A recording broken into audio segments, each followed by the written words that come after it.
Oh man, what a game. As y'all can see, I did not know I was going to be recording a video.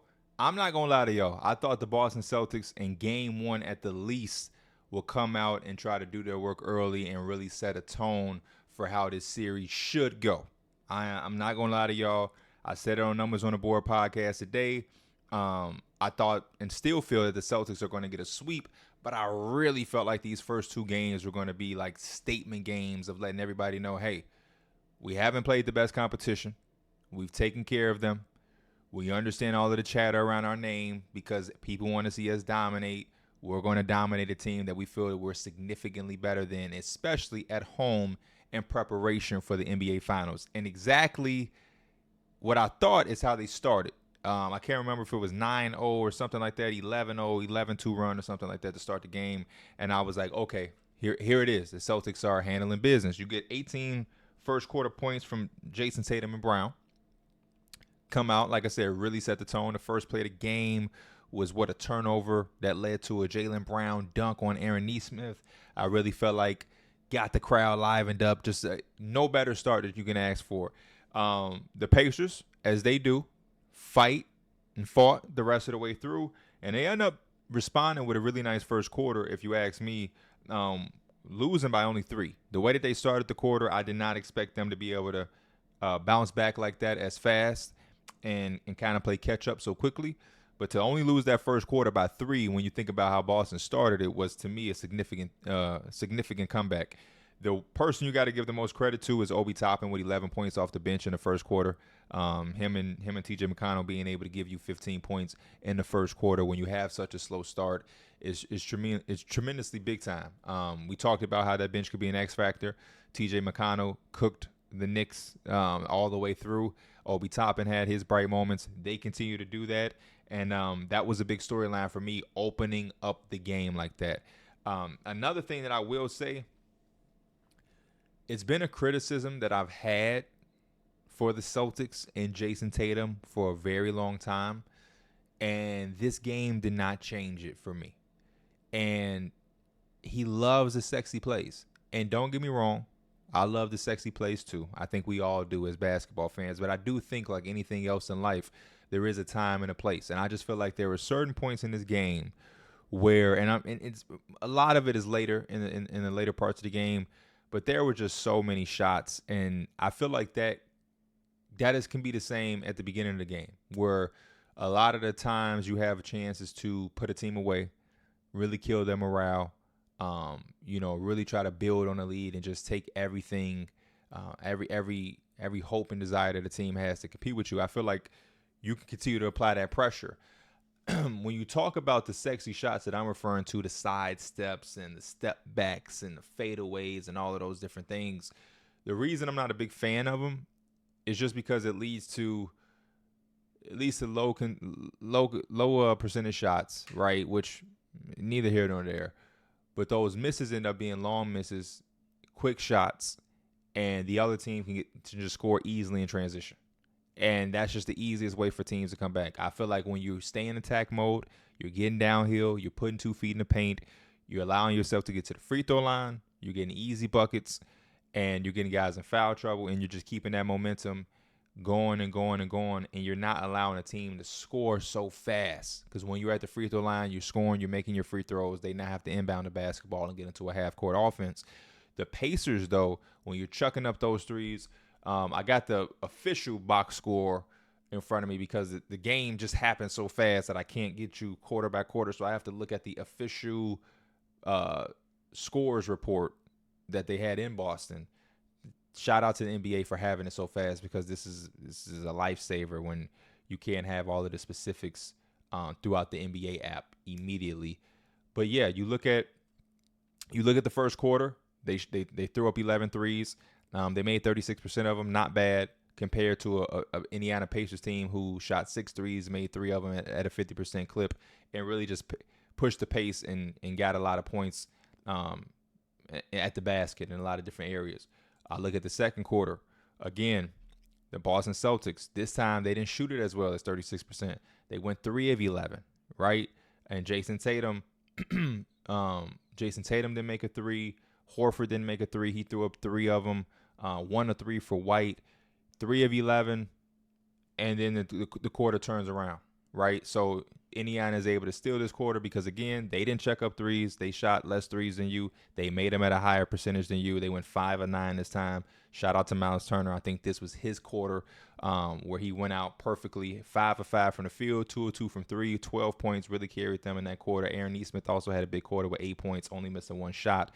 But again, just applying the pressure in transition, moving the basketball, getting easy looks, and then generating 3-point shots versus Boston, really just kind of doing a lot of settling, taking a lot of threes. And I understand that's a part of their game, but it's just sometimes when you're going against a team like the Pacers, it leaves that door open. And of course, you're going to have a quarter like this when you shoot 3 of 11 and they're just not falling. And all of those misses are just long misses usually that just turn into quick turnaround points for a team like Indiana who wants to play at that pace. And you see the post-game interview, Jaylen Brown, as soon as the game was over, he was like, man, he just played so fast. They play so fast, but they're playing so fast because, number one, that's already their identity. But then they're also going to play fast because y'all are going to chuck up a bunch of threes. Y'all going to miss them. They're going to be a bunch of long misses, and then they can just go quickly. And so in the second quarter, Indiana comes out. They're able to win that quarter by 3, and you go into halftime, 64-64, my notes say? 64-64, tie ball game. Tie ball game. Now, not the biggest deal in the world, but again, because it's game 1, because you're significantly better than this team, because you're at home, because you want to come out with a statement, 64-64, when I was thinking about it, I'm like, okay, I'm still, I'm waiting for that punch where y'all put them away early and y'all can do y'all clap. I'm not going to lie. I was watching this game, waiting for the moment where I could lose interest. And I'm not saying that to disrespect the Pacers. I don't want their fans to feel any way. But I just feel like the Boston Celtics have been head and shoulders above the rest of the NBA. And I just feel like this is one of those series where, hey, the Pacers beat every team that they were supposed to. They're in the Eastern Conference Finals. They're playing with house money. Nobody's picking them. Nobody thinks that they can beat this team. This is a David versus Goliath story, right? And so I'm just accepting the reality. As a basketball fan, I'm not going to psych myself up or hope into a nail-biting game that I coincidentally did get. So I was just preparing myself for something that I thought was inevitably going to happen, which was the Celtics were going to explode away from this team, and they were going to have one of those game 1s that teams like them have. Those number 1 seeds usually have those opening game 1s where they're just super explosive and showing you why they've been head and shoulders above the rest of the NBA. And going into halftime, 64-64, kind of had me like, oh, maybe we're not going to get this quarter. Never thought that they were going to lose the game, but I'm like, maybe they're not going to have this breakaway type of quarter or moment of dominance where they kind of put this team away early. And again, you see the Pacers, because of the way they play, because of the tempo they play, because of the movement from everybody, I just think that they generate really, really good 3-point shots. Tyrese Halliburton out of the pick and roll, constantly getting 2 feet in the paint. Pascal Siakam being able to hit that mid-range jumper. Miles Turner spacing the floor. They shot 8 of 15. I think that's a healthy balance of 3-point shooting. They shot 53%. Obviously, you can't rely on that, but because of the quality of the look they get, which I'm very familiar with, as they just did it to my Knicks, they're gonna make a lot or get a lot of good looks. You're just gonna have to kind of pray that they're missing. But 53%, 58% from the field. You look at the other side in Boston where they shot 7 of 22 because they're not generating the best quality of shot. They just have some really good shot makers, as we saw with Jaylen Brown hitting that shot in the corner that eventually sent it to overtime. But they're not getting as good of looks as I think Indiana is going to generate. You know what I mean? A Jason Tatum step back 3 is not as good as Tyrese Halliburton coming downhill off a pick and roll, attacking, getting 2 feet in the paint, kicking it out to the corner, getting an extra swing pass from Nembhard to an Aaron Nesmith or anything like that, or a Miles Turner after the ball is rotated so much and swung, and now Miles Turner gets an open jump shot from 3. It's just a totally different type of shot. And again, I just think that 7 to 22 goes to the fact that they shot 58%. Because a lot of their shots is coming fast, quick, and easy. And then at the top of that, they're able to generate those 3-point shots to allow them to shoot a 53% clip. They only shot 2 free throws and a half, the Pacers. You're tied with the Pacers. They're shooting 53% from the field. They're making almost 60% of their shots from the field, and they only shot two free throws. That's concerning. They did have 8 turnovers. I want to see a lot more of that. We saw some pressure from Drew Holiday throughout the course of the second half and the fourth quarter and overtime on Tyrese Halliburton. And we saw he was able to get some turnovers with that. But yeah, now we go into the second half, third quarter. Now what you have is Indiana slows down a little bit from 3, right? But somehow you still only win this quarter by 1. And that's because you shot 40%, but then you left from 3, but then you left 5 points at the free throw line. You shot 13 free throws to their 0. You shot 13 free throws to their 0. 13 to their 0, but you missed 5 of them. So you leave 5 points at the free throw line. You have 6 turnovers. And this is just one of those quarters where they were able to find a way to make things work without necessarily having the 3-point shot falling. 2 of 5 from Halliburton, 0 of 2 from Siakam. But again, because they play with the pace that they play at, because they found a way to generate the easy buckets, they were able to hang around and not lose this quarter badly. Because anytime you get 13 free throws and you're getting to the line that much, but then you're not putting the other team at the line, and then they're only making 27% of their threes, this on paper sounds like a dominant quarter for the Celtics. But again, this is one of the issues myself and just a lot of people around the league have a problem with, because these are the things that you would think a team like Boston takes advantage of, but somehow it's a hard thing to process how this isn't turning out to be a dominant quarter. Jason Tatum shot 4 of 6 with 11 points. He was a plus 11. This seems like a quarter where you walk away going into the fourth like, hey, we on our way. But nah, this is still a nail biter. You only won this quarter by 1. You only won this quarter by 1. 6 turnovers. They scored 9 points off of those 6 turnovers. And though the 3-ball didn't shot, they're still able to generate some really, really, really quality shots. TJ McConnell, 6 points off the bench. Tied for second most points for them in that quarter. Again, can't speak enough about their bench production that they get. And then in the last quarter, the fourth quarter, the most craziest quarter, both teams decided to come out and really shit the bed. Indiana 11 of 20, 55%. They're just going to get really good shots. 1 of 6 from 3 for them, 3 of 9 for the Boston Celtics. So this is where I really get critical, right? This is where I really get critical. I was not a fan of the fourth quarter Jason Tatum had. You have a chance, like I said, you're at home. You want to send a statement. I felt like he had a solid game up to the point. The first 3 quarters, he really did it. He was cool. He was doing Jason Tatum type things, and it was leading up to him to have a monstrous fourth quarter to really win his team the game and do what they do. But instead, he goes 2 of 7, which, again, I don't have a big issue with, because you take shots, you make shots. It's a make or miss league. He's going to have nights where he's 5 or 6 of 7, and it's all going to go well. It was just the flow for me. And it's not even like an all Jason Tatum thing. It's a Boston Celtic thing in totality. There was just a lot of stagnant possessions.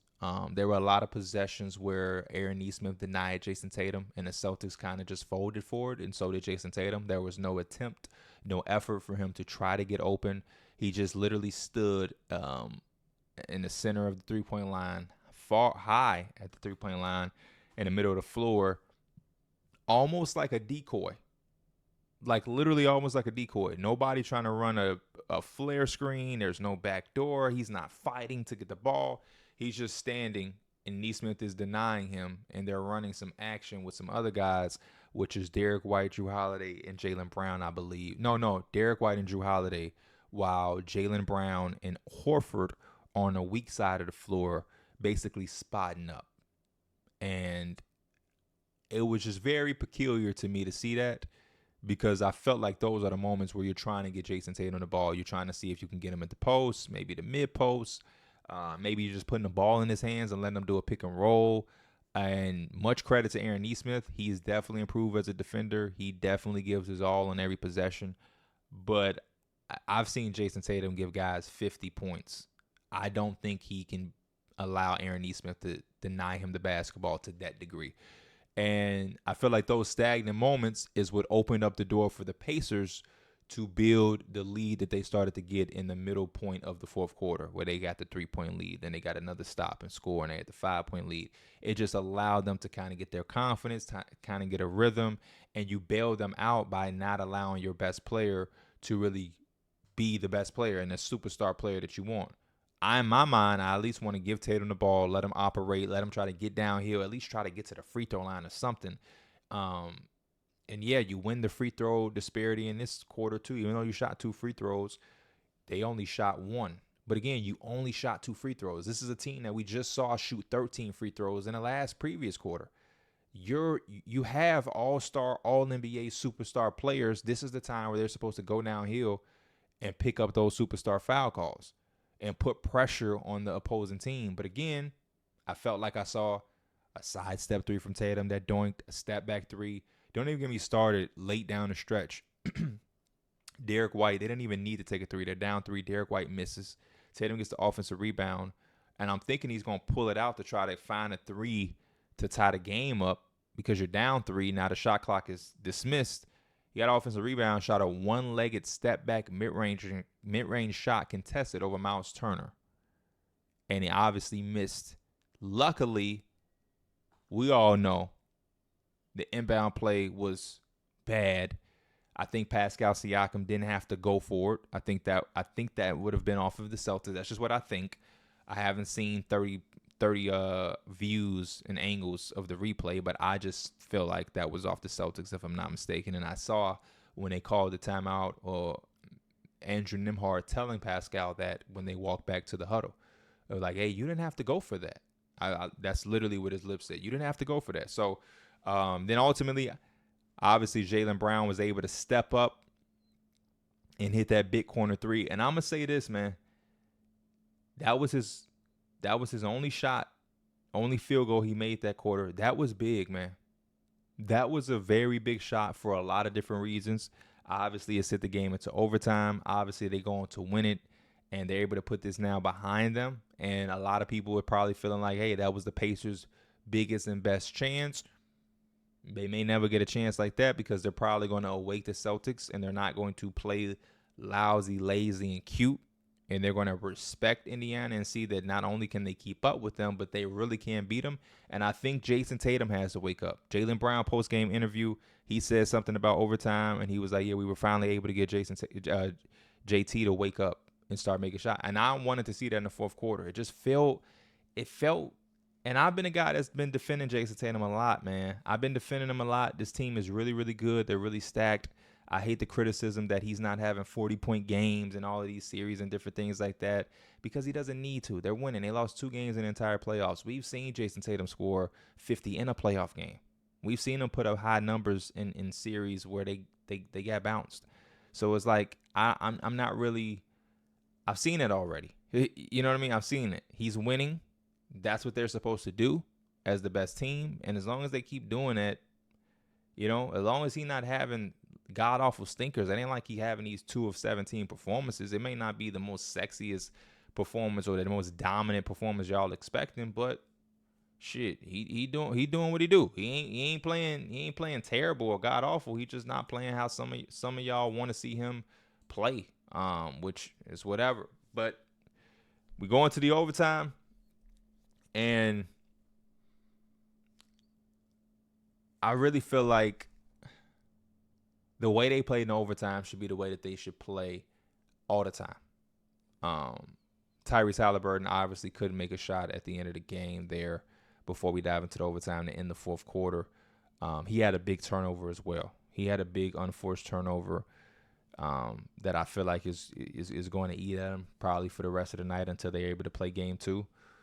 And he also had another turnover in his overtime, which I'm hinting at, where Drew Holiday just hounded him. And I think that's the type of intensity they have to play with. They have to come out early. I think they have to be physical. They have to be aggressive. They have to hound Tyrese Halliburton. They have to make these guys uncomfortable. They may have to foul these guys some hard times a couple of times, but they have to really fight because that's what Indiana is doing to them. Aaron Nesmith is battling and fighting hard. Miles Turner is playing hard. T.J. McConnell, Andrew Nembhard. These are all guys that are getting there trying to be aggressive and make the game a little mucky, muck the game up and get it physical. And I think Boston has to respond that way. They play too cute, man. They play way too cute for me. Jaylen Brown is like, he plays with a certain level of aggression, but everybody else has to fall on the same accord. Jason Tatum, big 10 points in overtime. The 3-ball he was able to hit at the top of the key from Derek White was extremely good shot to see him hit. I know that was relieving. The and one he had, I felt like it was just a silly foul on T.J. McConnell. I didn't really get that one. And then, on the flip side, this is the first and only quarter of this game where the Pacers just didn't play with the Pacers type of style. They went 2 of 8. They shot a lot of free throws. They had 7 free throws, finally got to the free throw line, and they only took 3 threes, 1 of 3. That was the one that Tyrese Halliburton hit that put them up 3 initially in the overtime. And outside of that, they really didn't get much. You had 11 points. 6 came from Halliburton, 2 came from Siakam, another 2 from Toppin, and then 1 from T.J. McConnell. Just not a lot of production. Miles Turner took 0 shots in the entire overtime. Nesmith fouled out extremely soon. And Obi Toppin played 31 seconds. So this, you got to give the Celtics credit. But, man, if you're the Pacers, you feel like you lost this game. You feel like you lost this game more than they wanted because you had a bunch of different opportunities to do a lot of different things. Tyrese Halliburton with his turnover, the inbound pass with Nembhard and Siakam, the not fouling on that last possession to allow Jaylen Brown to even get off a 3, which then goes on to send the game into overtime. The last possession where Tyrese Halliburton kind of just dribbled into a corner or, the right wing and threw up a prayer for an offense that's so fluid, for an offense that's so dynamic, for an offense that was really feasting off of the pick and roll with Siakam having a little short mid-range jumper. For y'all to have all of these options, that last shot was just kind of like a panicky shot. I think they got away from what got them there in that moment, and I think you could say the same thing for the overtime. I think they kind of got away from what was keeping them in the game, which was playing carefree, playing fast, playing with a sense of identity and some swagger, and that's what happens in some of these moments where, you see that shot go in, you feel like you're seconds away from winning game 1, and overcoming all of the doubt, and just like that, you're going into overtime against this home crowd, and it's tough to continue to play on. It's definitely tough when you just felt like we just had a 5-point lead, we just had all of the momentum, and that fast, we turned the ball over, we gave up a 3 and didn't foul. I know it's eating them up. I know this is a tough loss, but they did play hard, and I think they have to continue to do what they're doing, which is take advantage of all of the long shots and misses that Boston is going to do. And at some point, Boston has to realize that shit ain't worth it. You know what I mean? That shit ain't worth it. I want to look at the final box score. I want to know exactly. So, in totality, the Celtics shot 33% from 3, which isn't bad. They shot 45 threes compared to 35 from the Pacers. They shot 47% from the field compared to 53% from the Pacers. The Pacers shot 10 free throws, made 9 at 90%. The Celtics shot 30, but missed 6 and made 24 at 80%. 14 turnovers for the Celtics, 20. Yeah, like when you just look at the box score, and I'm not a big box score watcher, right? But when you look at the box score and you see a team have 21 turnovers, you see that you shot 20 more free throws, you kind of look at it like, damn, the game went down to overtime. Like, it's so much in this game that Boston should look at and be like, how is this game this close?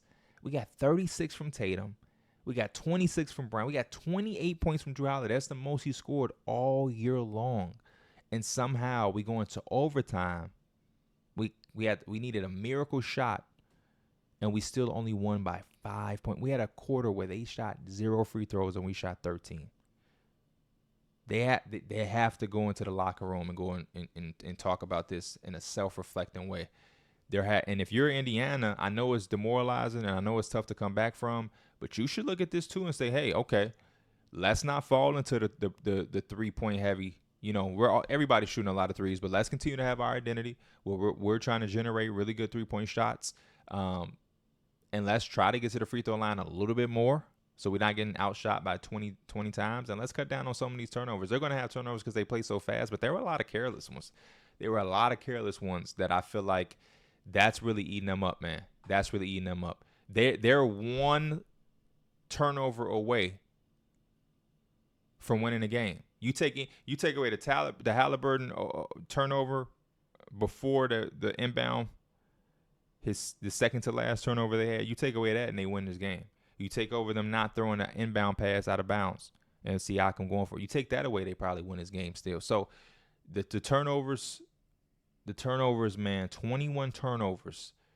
I think that's just too much to overcome. But then you look at the game and say they had to lose to a miracle shot. So we back locked in tomorrow for game 1. Timberwolves almost at the Nuggets against the Mavericks.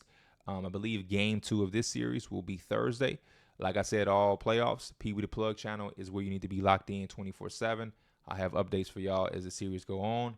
We closer and closer to the NBA Finals, man. As always, I appreciate y'all. I'm out. Peace.